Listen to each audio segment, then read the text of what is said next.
వచ్చేసరికి మా చెల్లి నన్ను రిసీవ్ చేసుకోవడానికి వచ్చింది. కానీ నన్ను కలవడానికి వచ్చిన ఎగ్జైట్మెంట్ కంటే ఒకరినొకరు వెతుక్కోవడానికి ఎక్కువ టైం పట్టింది.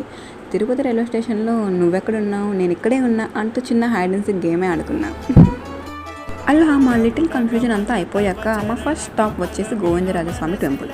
సాటర్డే కావడంతో టెంపుల్ కొంచెం రష్గా ఉంది, కానీ టికెట్స్ తీసుకొని ఎలాగోలా దర్శనం చేసుకొని వచ్చేసాం. రష్ అంతా ఉన్నా స్వామి దర్శనం అయ్యాక మాత్రం ఆ ఫీలింగ్ చాలా పీస్ఫుల్గా అనిపించింది. అలా టెంపుల్ నుంచి బయటకు వచ్చాక ఇక అసలు అడ్వెంచర్ మొదలైంది. ఎందుకంటే షాపింగ్ చూసే కొద్దీ చూడాలనిపిస్తుంది, కొనే కొద్దీ కొనాలనిపిస్తుంది. అందులో అమ్మాయిలకైతే చెప్పనవసరమే లేదు. అలా కొంచెం షాపింగ్ కూడా చేసుకొని మా తిరుపతి డేని ఎంజాయ్ చేస్తూ ముందుకెళ్ళాం. అలా తిరుపతిలో నా ఫస్ట్ ఫ్యూ మూమెంట్స్ చాలా సింపుల్గా ఉన్న చిన్న చిన్న మూమెంట్స్ వల్ల మెమొరబుల్గా మారిపోయాయి. ఇది జస్ట్ ద బిగినింగ్ గైస్. ఇంకా తిరుపతిలో ఏం ఎక్స్ప్లోర్ చేసామో నెక్స్ట్ క్లిప్లో చూద్దాం. మీరు ఈ టెంపుల్కి ఎప్పుడైనా వచ్చుంటే మీ ఎక్స్పీరియన్స్ని కూడా షేర్ చేయండి.